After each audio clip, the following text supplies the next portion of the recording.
Classification of fungi के अंतर्गत आज हम एलेक्सोपोलस एंड मिम्स क्लासिफिकेशन 1979 को स्टडी करेंगे। एलेक्सोपोलस एंड मिम्स क्लासिफिकेशन जो है एलेक्सोपोलस 1962 के क्लासिफिकेशन से ही थोड़ा एडवांस्ड है। इस क्लासिफिकेशन में थोड़ी कमियां थी और इन कमियों को दूर करते हुए और क्लासिफिकेशन को संशोधित करते हुए मिम्स ने एक और क्लासिफिकेशन दिया था जिसे हम एलेक्सोपोलस एंड मिम्स क्लासिफिकेशन 1979 के नाम से जानते हैं। आज हम इसी क्लासिफिकेशन को स्टडी करेंगे इस ई लेक्चर के माध्यम से। मिम्स ने एंटायर फंजाई को किंगडम माइसिटी में रखा है और इस किंगडम माइसिटी को उन्होंने 3 डिविजन्स में डिवाइड किया है। डिविजन्स को 8 सब डिविजन में डिवाइड किया है। इन 8 सब डिविजन्स को फर्दर 11 क्लासेस में डिवाइड किया है और इसमें 1 फॉर्म क्लास भी रखी गई है। जब हमने एलेक्सोपोलस 1962 क्लासिफिकेशन को स्टडी किया था तो हमने देखा था कि एलेक्सोपोलस ने जो फंजाई है इन सभी फंजाई को डिवीजन में रखा था और इस डिवीजन को 2 सब डिवीजन में बांटा था। वो 2 सब डिवीजन कौन से हैं? मिक्सोमाइकोटीना एंड यूमाइकोटीना। मिक्सोमाइकोटीना में स्लाइम मोल्ड्स रखे गए थे या ऐसी फंजाई रखी गई थी जिसमें कि नेक्ड प्रोटोप्लास्ट पाए जाते हैं, जबकि यूमाइकोटीना में ट्रू फंजाई को प्लेस किया गया था। एलेक्सोपोलस एंड मिम्स क्लासिफिकेशन एडवांस्ड है एलेक्सोपोलस 1962 के क्लासिफिकेशन से और इस क्लासिफिकेशन में जितनी भी फंजाई है इन्होंने इसे किंगडम की पोजीशन दी है, ना कि डिवीजन की, और इसे माइसिटी नाम दिया है। और इस किंगडम में वह सभी पादप बॉडी रखी गई हैं जिनमें की थैलस या जिनका थैलस या तो एक कोशिकीय यूनिसेलुलर होता है अथवा तंतुनुमा फिलामेंटस होता है। सेकंड फीचर है कि इनमें क्लोरोफिल पिगमेंट्स नहीं पाए जाते, ये अक्लोरोफिलस होते हैं और अपना भोजन स्वयं नहीं बनाते। न्यूट्रिशन का प्रकार या तो फैगोट्रॉपिक है, भक्ष पोषित है, अथवा सेप्रोट्रॉपिक है जिसे हम मृतोपजीवी कहते हैं, अथवा अवशोषी है यानी कि एब्जॉर्प्टिव है। इसके अलावा इनमें सेल वॉल काइटिन की बनी हुई है, अथवा सेल वॉल काइटिन की है अथवा जटिल कार्बोहाइड्रेट कॉम्प्लेक्स कार्बोहाइड्रेट की बनी हुई सेल वॉल पाई जाती है। हालांकि इसका एक्सेप्शन स्लाइमोल्ड्स हैं जिनमें सेल वॉल नहीं पाई जाती। इसके अलावा रिप्रोडक्शन और सेक्सुअल स्पोर्स के माध्यम से एवं सेक्सुअल रिप्रोडक्शन भी इनमें पाया जाता है। ऐसे सभी प्लांट बॉडी को जो है किंगडम माइसिटी में रखा गया है। इस किंगडम माइसिटी को 3 डिविजन्स में बांटा गया है और ये डिविजन्स हैं जिम्नोमाइकोटा, मैस्टिगोमाइकोटा एंड अमैस्टिगोमाइकोटा। इनके कैरेक्टरिस्टिक फीचर्स जो हैं हम डिटेल में स्टडी करते हैं। जिम्नोमाइकोटा के अंतर्गत वह सभी कवकें रखी गई हैं जिनमें की सेल वॉल अनुपस्थित होती है, जैसे कि स्लाइम मोल्ड्स। सेल वॉल अनुपस्थित होने के कारण इनका जो जीव द्रव्य है वह नग्न होता है, नेक्ड प्रोटोप्लास्ट पाया जाता है एवं पोषण का प्रकार फैगोट्रॉपिक है, भक्ष पोषित पोषण जो है प्रकार इसमें पाया जाता है। नेक्स्ट डिवीजन जो है हमारा है मैस्टिगोमाइकोटा। मैस्टिगोमाइकोटा के अंतर्गत जो कवकें रखी गई हैं, जो मेंबर फंजाई हैं, इनमें फ्लैजिला उपस्थित होता है। इनकी लाइफ साइकिल में फ्लैजिलेटेड मोटाइल सेल्स उपस्थित होती हैं, चल कोशिकाएं उपस्थित होती हैं। यह इसका एक मेन फीचर है। इसके अलावा जो मेंबर फंजाई है इनमें सेल वॉल उपस्थित होती है। इनका थैलस स्ट्रक्चर पादप सुकाय एक कोशिकीय होता है अथवा फिलामेंटस तंतुनुमा होता है। ऐसे सभी कवकें जिनमें की थैलस तंतुनुमा होता है, इनमें जो इनका जो कवक जाल है, माइसीलियम है, वह असेप्टेट होता है, कवक जाल पट विहीन होता है। कवक जाल पट विहीन होने के कारण इनमें सिनोसिटिक कंडीशन पाई जाती है, संकोशिकीय अवस्था पाई जाती है। पोषण का प्रकार एब्जॉर्प्टिव होता है, अवशोषी। असेक्सुअल रिप्रोडक्शन जूस्पोर्स के माध्यम से इन मेंबर फंजाई में पाया जाता है। Third division is amastigomycota. A means absent. Flagella, flagella इनमें नहीं पाया जाता। लाइफ साइकिल में फ्लैजिलेटेड सेल्स नहीं पाई जाती। चल कोशिकाएं अनुपस्थित होती हैं इनकी लाइफ साइकिल में। इनकी सेल वॉल, इनमें सेल वॉल उपस्थित होती है, सेल वॉल प्रेजेंट। थैलस कैसा होता है? थैलस देखो, एक कोशिकीय अथवा तंतुनुमा, यूनिसेल्युलर अथवा फिलामेंटस। इनमें माइसीलियम सेप्टेट पाया जाता है। माइसीलियम यानी कि कवक जाल, कवक जाल में पट उपस्थित होते हैं। न्यूट्रिशन का प्रकार एब्जॉर्प्टिव, अवशोषी प्रकार, और असेक्सुअल स्पोर्स इनमें कोनिडिया पाए जाते हैं। तो ये जो तीन जो डिविजन्स थे, हमने इनके कैरेक्टरिस्टिक फीचर्स देखे हैं। आपको ये सब जो कैरेक्टर्स हैं डिवीजन के, ये याद करने हैं, और इन कैरेक्टर्स को याद करके आप जो है जीनस को जो है इजीली आइडेंटिफाई कर पाएंगे और उसे याद रख पाएंगे, उनके फीचर्स को। हर डिवीजन को हम डिटेल में स्टडी करेंगे और उनमें जो सब डिवीजन है उन्हें देखेंगे एवं सब डिवीजन के कैरेक्टरिस्टिक्स देखेंगे और उनमें जो क्लासेस रखी गई हैं उनको स्टडी करेंगे। सबसे पहले हम डिवीजन जिम्नोमाइकोटा लेते हैं। डिवीजन जिम्नोमाइकोटा को 2 सब डिवीजन में बांटा गया है। First subdivision is acrasiogymnomycotina and the second subdivision is plasmodiogymnomycotina।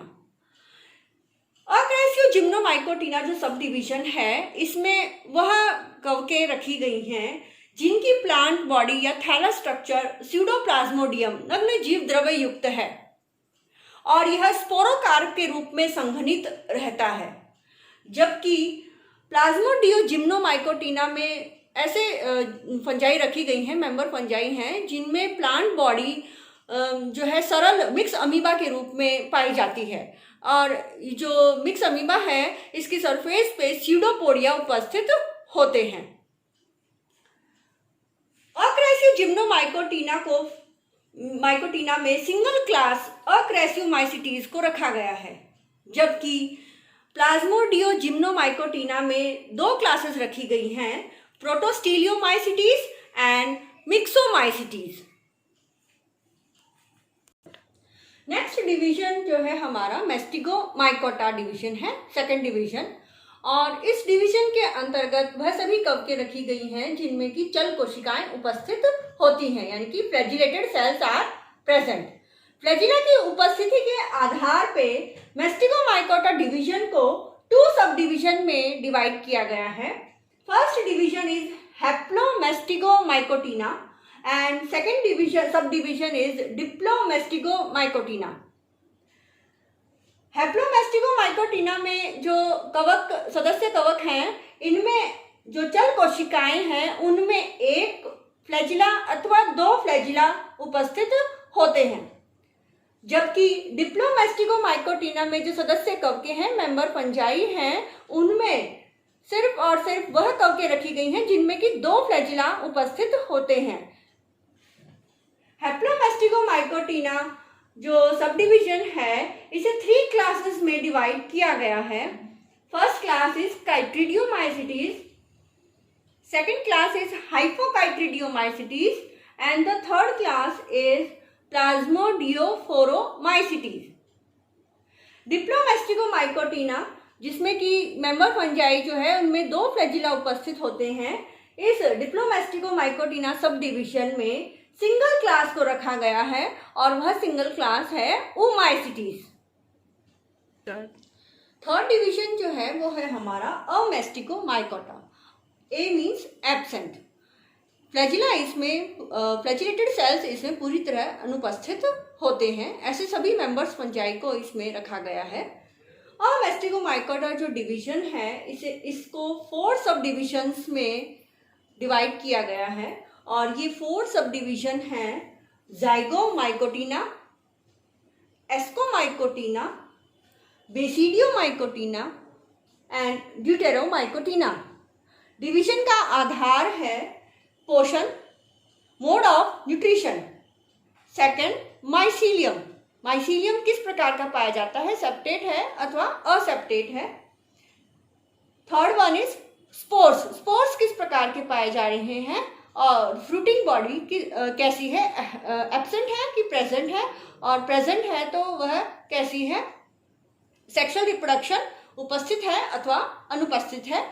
In criterias के आधार पे जो है 4 सब डिविजन्स बनाए गए हैं। First sub division is जाइगोमाइकोटिना। जाइगोमाइकोटिना में जो मेंबर फंजाई है, इनमें पोषण का प्रकार सेप्रोफाइटिक है और कुछ में पैरासाइटिक मोड ऑफ न्यूट्रिशन पाया जाता है। मृतोपजीवी व परजीवी प्रकार का जो है पोषण इनमें पाया जाता है। इनका जो कवक जाल है वह कवक जाल पट विहीन है और पट विहीन होने के कारण इनमें संकोशिकीय सिनोसिटिक कंडीशन पाई जाती है। जाइगोमाइकोटिना में जो स्पोर्स हैं वह अधिकतर जो है जू स्पोर्स होते हैं और इसमें जाइगोमाइकोटिना के जो मेंबर जो सब डिवीजन है इसे 2 क्लासेस में बांटा गया है, जाइगोमाइसिटीज एवं trichomycetes. Next subdivision is ascomycotina. Ascomycotina जो सब डिवीजन है इसके मुख्य कैरेक्टर हैं कि इसमें जो पोषण का प्रकार है वह सिम्बायोटिक सहजीवी अथवा परजीवी। ये इसके जो मेंबर फंजाई हैं यह सहजीवी संबंध स्थापित करती हैं एल्गी के साथ और सहजीविता स्थापित करके ये लाइकन्स का निर्माण करती हैं। इनका जो थैलस स्ट्रक्चर है वह एक कोशिकीय है अथवा कवक जाल युक्त है और कवक जाल पट युक्त है। सेप्टेट माइसीलियम इनमें पाया जाता है। इनमें फ्रूटिंग बॉडी एस्कस का निर्माण होता है एवं एस्कस के अंदर एस्कोस्पोर्स उपस्थित होते हैं। एस्कोमाइकोटिना सब डिवीजन में सिंगल क्लास एस्कोमाइसिटीज को रखा गया है। नेक्स्ट सब डिवीजन जो है हमारा बेसिडियोमाइकोटिना। बेसिडियोमाइकोटिना के में जो मेंबर फंजाई हैं, इन मेंबर फंजाई में पोषण का प्रकार सेप्रोफिटिक मृतोपजीवी है अथवा सिम्बायोटिक सहजीवी है अथवा पैरासाइटिक है, परजीवी प्रकार का पोषण इनमें पाया जाता है। इनका थैलस स्ट्रक्चर पादप सुकाय एक कोशिकीय है अथवा सेप्टेट माइसीलियम युक्त है, यानी कि कवक जाल पट युक्त इनमें पाया जाता है। फ्रूटिंग बॉडी जो है इनमें बेसिडियम है और बेसिडियोस्पोर्स का इनमें निर्माण होता है। जाइगोमाइकोटिना, एस्कोमाइकोटिना, बेसिडियोमाइकोटिना में तीनों ही सब डिविजन्स में जो कवक फंजाई है, मेंबर फंजाई है, उनमें सेक्सुअल रिप्रोडक्शन उपस्थित होता है एवं असेक्सुअल रिप्रोडक्शन विभिन्न प्रकार के स्पोर्स के माध्यम से पाया जाता है। बेसिडियोमाइकोटिना में सिंगल क्लास बेसिडियोमाइसिटीज को रखा गया है। Last and fourth subdivision is deuteromycotina. Deuteromycotina में जो मेंबर फंजाई हैं, इनमें पोषण का प्रकार सेप्रोफिटिक मृतोपजीवी, सिम्बायोटिक सहजीवी एवं परजीवी प्रकार का पोषण पाया जाता है। इनका जो कवक जाल है, माइसीलियम है, वह पट युक्त है, सेप्टेट माइसीलियम पाया जाता है। ड्यूटेरोमाइकोटिना में जो मेंबर फंजाई हैं, इनमें सेक्सुअल रिप्रोडक्शन नहीं पाया जाता। सेक्सुअल रिप्रोडक्शन पूरी तरह एब्सेंट है, अनुपस्थित है एवं असेक्सुअल रिप्रोडक्शन के माध्यम से जो है जनन होता है और असेक्सुअल रिप्रोडक्शन कोनिडिया के माध्यम से पाया जाता है। ड्यूटेरोमाइकोटिना में सिंगल क्लास ड्यूटेरोमाइसिटीज को रखा गया है। इस प्रकार हमने जो है एलेक्सोपोलस एंड मिम्स क्लासिफिकेशन 1979 को जो है स्टडी किया है और हमने यह देखा कि एलेक्सोपोलस और मिम्स क्लासिफिकेशन 1979 एलेक्सोपोलस 1962 के क्लासिफिकेशन से एडवांस्ड है और इस क्लासिफिकेशन में जो क्राइटेरिया यूज किए गए हैं वह एलेक्सोपोलस 1962 के क्लासिफिकेशन से जो है ज़्यादा कैरेक्टर्स को लिया गया है और उनके आधार पे इसका फंजाई का वर्गीकरण किया गया है। फंजाई की जो पोजीशन है इसको भी अपग्रेड किया गया है, किंगडम का स्थान दिया गया है और किंगडम को डिवीजन में 3 डिवीजन में बांटा गया है। डिवीजन को फिर फर्दर सब डिवीजन में बांटा गया है और सब डिवीजन को क्लासेस में बांटा गया है। और जो कमियां एलेक्सोपोलस 1962 के क्लासिफिकेशन में रह गई थी और उन कमियों को इनमें दूर करने का प्रयास किया गया है। Thank you.